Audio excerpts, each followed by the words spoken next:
Hi viewers, welcome to our channel. ప్రస్తుతం మనతో పాటు భరద్వాజ్ గారు సీనియర్ జర్నలిస్ట్ ఉన్నారు. వారితో ఒకసారి మాట్లాడదాం. నమస్కారం సార్. నమస్తే. సార్, ఆర్జీవీ గారికి బిగ్ షాక్ తగిలింది సార్. ఆయన్ని దోషిగా తేలుస్తూ ముంబై కోర్టు 3 నెలల జైలు శిక్ష విధించింది. సో ఇప్పుడు అసలు ఏం జరిగింది? ఏ కేసుకు సంబంధించి ఆయనకు జైలు శిక్ష పడింది? ఇప్పుడు ఆర్జీవీ గారి దగ్గర ఏమన్నా ఆప్షన్ ఉందా జైలుకు వెళ్లకుండా ఉండడానికి? లేదంటే ఆయన జైలుకు వెళ్లి తీరాల్సే ఉందా సార్? అంటే ఈ మధ్య కాలంలో ఆయన కేసుల చుట్టూ తిరగడం మనం చూస్తున్నాం సార్. మరి ఇప్పుడు ఈ ఇష్యూకి సంబంధించి ఏం జరిగింది సార్? అంటే లాస్ట్ టైం కూడా ఆయన ఏదో అరెస్ట్ అయిపోబోతున్నాడు, పోలీసులు ఆయన ఇంటి ముందే ఉన్నారు, వెతుకుతున్నారు, ఆయన అక్కడ దాక్కున్నారు ఇక్కడ దాక్కున్నారు అని నానా గొడవ చేశారు. అవును. ఆయన ఇంట్లోనే ఉన్నాడు ఆ టైంలో. ఉమ్, అయితే ఇప్పుడు కూడా అలాగే జరుగుతోంది దాదాపుగా. ఇది బాంబే అంధేరి కోర్టు నుంచి ఒక ఎన్బిడబ్ల్యూ ఇష్యూ అయింది ఆయన పేరుతో.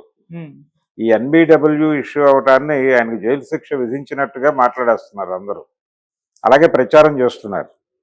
ఎన్బిడబ్ల్యూ అంటే నాన్ బెయిలబుల్ వారెంట్ అని అర్థం. ఈయన వాయిదాలకు హాజరు కాల, గతంలోనే ఈ కేసులో బెయిల్ తీసుకున్నాడు.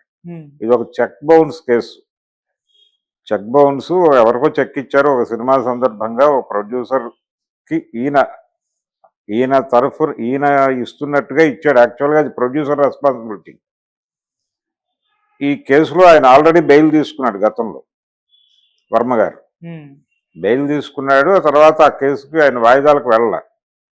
జనరల్గా కోర్టు ఏంటంటే వాయిదాలకు ఎవరైనా ఎగ్గొడుతుంటే వాళ్ళ మీద నాన్ బెయిలబుల్ వారెంట్ ఇష్యూ చేస్తుంది. అదే ఇష్యూ అయింది ఇప్పుడు రామ్ గోపాల్ వర్మ మీద. నాన్ బెయిలబుల్ వారెంట్ ఇష్యూ అయింది అంతే. అలాగే అతనికి ఎవరికైతే చెక్ ఇచ్చున్నారో అతనికి దాదాపు 3,72,000 చిల్లర ఏదో పేమెంట్ ఇవ్వాల్సి ఉంటుంది. అది 3 నెలల్లో సెటిల్ చేయమని కూడా ఒక డెసిషన్ చెప్పింది కోర్టు. ఉమ్, ఈయన వాయిదాలకు హాజరు కానందుకు గాను ఎన్బిడబ్ల్యూ ఇష్యూ అయింది. ఈ ఎన్బిడబ్ల్యూ ఎగ్జిక్యూట్ చేస్తూ ఈయన అరెస్ట్ చేసి తీసుకెళ్లి కోర్టులో హాజరుపరుస్తారు పోలీసులు.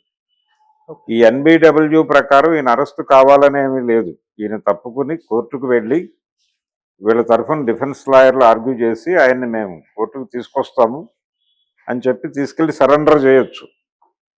సరెండర్ చేసిన తర్వాత కోర్టు కన్సిడర్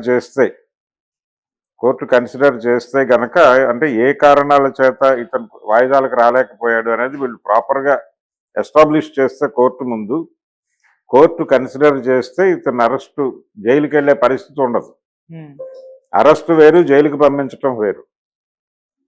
ఈయన్ని ప్రస్తుతం కస్టడీలోకి తీసుకుని అక్కడికి తీసుకెళ్తారు, అంధేరి కోర్టుకు తీసుకెళ్ళి హాజరుపరుస్తారు. ఇది ఎన్బిడబ్ల్యూ ఎగ్జిక్యూట్ చేస్తే. లేదు, ఈయనే స్ట్రైట్గా వెళ్ళిపోయి తన లాయర్ల ద్వారా కోర్టులో దాన్ని రీకాల్ చేయమని అడుగుతారు. ఈ ఎన్బిడబ్ల్యూ రీకాల్ చేయమని పిటిషన్ వేసుకుంటారు. ఆ రీకాల్ పిటిషన్ యాక్సెప్ట్ అయితే మళ్ళీ వాయిదాలకు వెళ్తాడు ఈయన, అంతే. అరెస్ట్ అవ్వడు, జైలుకి వెళ్ళడు. కాబట్టి అది జరగాల్సి ఉంది. ఇంకా ఇప్పుడు డెసిషన్ వచ్చింది కోర్టు నుంచి వచ్చిన డెసిషన్ ఏంటంటే 3 నెలల లోపు అతనికి డబ్బులు పే చేయాలి. ఎవరికైతే చెక్ బౌన్స్ అయిందో అతనికి డబ్బులు పే చేయాలి ఒకటి. రెండోది, ఇది జరిమానా కింద కూడా మాట్లాడుతున్నారు. ఒరిజినల్గా అసలు చెక్ ఎంతకి ఇచ్చారు, ఇది కేవలం జరిమానాయేనా అనేది ఒకటి వెరిఫై కావాలి. ఇంకా దానికి సంబంధించిన పూర్తి వివరాలు బయటకు రాలా. ప్రస్తుతానికైతే ఈ ఎన్బిడబ్ల్యూనే అరెస్ట్ వారెంట్ కింద మాట్లాడేస్తున్నారు. ఎన్బిడబ్ల్యూ అంటే అరెస్ట్ వారెంటే నిజానికి. కానీ ఇతను వాయిదాలకు వెళ్ళలేదు కాబట్టి నాన్ బెయిలబుల్ వారెంట్ ఇష్యూ అయింది. దాని మీద అరెస్ట్ చేస్తే చేయవచ్చు. యాక్చువల్గా వస్తారు పోలీసులు, వచ్చిన తర్వాత కూడా మేనేజ్ చేసుకోవచ్చు. అసలు అరెస్ట్ కాకుండా ఈయనకి విషయం ముందే పోస్ట్ అయి ఉంటుంది ఎలాగూ. సో ఈయన కేర్ ఏదో ఈయన తీసుకుని కోర్టుకు వెళ్ళి ఆ రీకాల్ పిటిషన్ వేసుకుని సర్వైవ్ అయ్యి బయటకు వచ్చేస్తాడు తప్ప జైలుకి వెళ్తాడని నేనైతే అనుకోవడం లేదు. జైలుకి వెళ్ళకపోవచ్చు, కానీ ఇది ఈయనకి ఏ కేసు ఇది? చెక్ బౌన్స్ కేసులో సీరియస్ క్రైమే అది. గతంలో అలా ఉండేది కాదు కానీ వాతావరణం, ఇప్పుడు చెక్ బౌన్స్ కేసులు సీరియస్గా పట్టించుకుంటున్నారు. అందుకని డెఫినెట్గా వర్మ గారు వాయిదాలకు హాజరై ఉండాల్సింది. హాజరు కాలేకపోయాడు ఆయన. బహుశా కమ్యూనికేషన్ లేకపోవడమో ఏదో జరిగి ఉంటుంది. బాంబేలో జరిగినటువంటి ఈయన సినిమా తీసిన రోజుల నాటి వ్యవహారం ఇదేదో. చెక్ బౌన్స్ కేసు కోర్టుకు వెళ్ళేదాకా తెచ్చుకోకుండా ముందే సెటిల్ చేసేసుకుంటే బాగుంటుంది. ఉమ్, అలా కాకుండా వీళ్ళు ఇక్కడ దాకా ఆల్రెడీ ఇంతకుముందు ఒకసారి అరెస్ట్ అయ్యే పరిస్థితి రావటము, దాని మీద ముందస్తు బెయిల్ తీసుకోవటం ఏదో జరిగింది సంథింగ్. దాని మీద కూడా పూర్తి క్లారిటీ లేదు ప్రపంచానికి. ఇది కూడా ఆల్మోస్ట్ శిక్ష పడినట్టుగా మాట్లాడుతున్నారు. ఉమ్. శిక్ష కాదు, శిక్ష పడలేదు ఆయనకి. వారెంట్ మాత్రమే ఇష్యూ అయింది. శిక్ష పడటమా లేదా అనేది కోర్టు తర్వాత డిసైడ్ చేస్తుంది. ఓకే. అంటే దోషిగా తేల్చింది 3 నెలల జైలు శిక్ష అని ఇట్లా ప్రచారం అవుతుంది. అవి లేదు, only లేదు. fake. జైలు శిక్ష కాదు అది. ఉమ్, రెండోది కన్ఫ్యూజన్ గా రాస్తున్నారు. జైలు శిక్ష విధించారు, ఉమ్, అలాగే 3,72,000 ఏదో కట్టమన్నారు. ఉమ్, ఒకవేళ కట్టకపోతే ఇంకో 3 నెలలు శిక్షేస్తామన్నారు. ఇలాంటి వార్తలన్నీ స్ప్రెడ్ అవుతున్నాయి. కన్ఫ్యూజన్ ఉంది దీనిలో. ఆయన మీద ఆయన వాయిదాలకు వెళ్ళకపోవడం అనేది వాస్తవం. వెళ్ళలేదు కాబట్టి ఎన్బిడబ్ల్యూ ఇష్యూ అయింది అంతే. ఉమ్. ఎవరి మీదైనా ఇష్యూ అవుతుంది. ఎన్బిడబ్ల్యూ వాయిదాలకు వెళ్ళని ఎవరి మీదైనా ఎన్బిడబ్ల్యూ ఇష్యూ చేసే అధికారం కోర్టుకు ఉంది. ఓకే. కోర్టు ఆ ప్రకారం దాన్ని ఎగ్జిక్యూట్ చేయమని వీళ్ళని అడుగుతుంది, పోలీసుని. ఉమ్, పోలీసు వారు వచ్చి బాంబే నుంచి వచ్చి వీరి అడ్రస్ కనుక్కొని, వీరు ఏదో అడ్రస్ ఇచ్చుంటారు కదా ఆ రోజున, ఆ ప్రకారం అక్కడికి వెళ్ళి వారి ఆనుపానులు కనుక్కుని వారు ఎక్కడుంటే అక్కడికి వెళ్ళి అరెస్ట్ చేసి తీసుకెళ్లి కోర్టుకి సబ్మిట్ చేయటం అనేది వాళ్ళ ప్రోగ్రాం. ఉమ్, ఈయన దొరకాలని లేదు. ఇప్పుడు ప్రపంచానికే తెలిసిపోయింది, ఆయనకు కూడా తెలిసే ఉంటుంది కదా. సో ఇప్పుడు ఆయన వాళ్ళ లాయర్లను అప్రోచ్ అయ్యి, లేకపోతే ఆ ప్రొడ్యూసర్ బాధ్యత యాక్చువల్గా ఇది, అలా లాయర్లతో కూర్చుని రీకాల్ పిటిషన్ వేసుకుంటారు.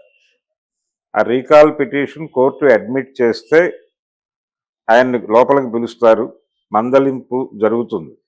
ఎందుకు వాయిదాలకు మీరు హాజరు కాలేదంటే దానికి రీజన్స్ అవి వీళ్ళు ఎస్టాబ్లిష్ చేస్తారు. ఉమ్, ఆ రీజన్స్ కన్సిడరబుల్ అని కోర్టు భావిస్తే రీకాల్ పిటిషన్ యాక్సెప్ట్ అవుతుంది. యాక్సెప్ట్ అయితే ఇంకా అరెస్టు అనేటువంటి ప్రసక్తే లేదు.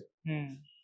రెండోది ఇది శిక్ష కాదు, జస్ట్ ఆయన వాయిదాలకు రాలేదు అని మాత్రమే కోర్టు ఆగ్రహం వ్యక్తం చేసినట్టుగా చూడాలి. ఓకే.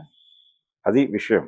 ఇది కన్ఫ్యూజ్ అవుతున్నారు. లీగల్ మ్యాటర్స్ రాసేటప్పుడు కరస్పాండెంట్స్ కొంచెం లీగల్ టెర్మినాలజీ ఆ జ్ఞానంతో వ్యవహరిస్తే బాగుంటుంది. Okay sir. అలా కాకుండా వారెంట్ ఇష్యూ అయిపోయింది కాబట్టి ఎలాగో అరెస్ట్ అవుతాడు కాబట్టి దీన్ని జైలు శిక్ష అనేద్దామంటే కుదరదు. శిక్ష వేరు, వారెంట్ గొడవ వేరు, అరెస్టు వేరు. అరెస్ట్ అయిన ప్రతివాడికి జైలు శిక్ష పడ్డట్టు కాదు. రిమాండ్ ముద్దాయిలు కూడా అరెస్ట్ అవుతారు. ఇంకా వర్మకి కోర్టు శిక్ష వేయలేదు. జస్ట్ ఆ పెనాల్టీ మాత్రం 3 నెలల్లో పే చేయవాలని ఒక డెసిషన్ ప్రకటించింది. ఓకే. ఆ డెసిషన్ మీద కూడా వీళ్ళు కంటెస్ట్ చేయవచ్చు. అక్కడ రీకాల్ పిటిషన్ అడ్మిట్ అయిన తర్వాత వీళ్ళు కావాలంటే హైకోర్టులో అప్పీల్కి వెళ్ళొచ్చు, ప్రమాదం ఏం లేదు. Okay sir. సో వాళ్ళు ఏదో మేనేజ్ చేస్తారు. ఇప్పుడు గతంలో ఎలా జరిగిందో ఇక్కడ ఉమ్, ఆయన మీద ఏ క్షణమైనా పోలీసులు అరెస్ట్ చేయొచ్చు. ఆల్రెడీ వచ్చేసారు, ఆయన ఇంటి ముందు ఉన్నారు, ఇంట్లో లేడని సమాచారం, ఆయన పారిపోయాడు. భలారా హీరో ఒక అంటే దాదాపు ప్రకాష్ రాజ్ ఫామ్ హౌస్లో తలదాచుకున్నాడు, లేకపోతే బాంబే వెళ్ళిపోయాడు, బాంబేలో ఒక పెద్ద హీరో ఇతనికి షెల్టర్ ఇచ్చాడు, ఈ లెవెల్లో కథనాలు నడిచాయి అవును. వర్మ ఎక్కడున్నాడు అని. ఆయన తనకి తెలిసిన వాళ్ళందరికీ ఫోనులు చేసి చెప్పుకోవాల్సి వచ్చింది, నేను పారిపోలేదు, ఇక్కడే ఉన్నాను. అటువంటి పరిస్థితి క్రియేట్ అయింది. ఓకే. అంటే స్పెక్యులేషన్ అనేది ఎక్కువ అవుతోంది ఆర్జీవీకి సంబంధించి. ఆయన నిన్నో మొన్నో నేను ఈ వ్యవహారాలకి దూరంగా ఒక ప్రశాంతంగా ఒక కమిటెడ్ బిగ్ మూవీ చేయబోతున్నాను అని ప్రకటించాడు. ఆ బిగ్ మూవీ పేరు కూడా అనౌన్స్ చేశాడు.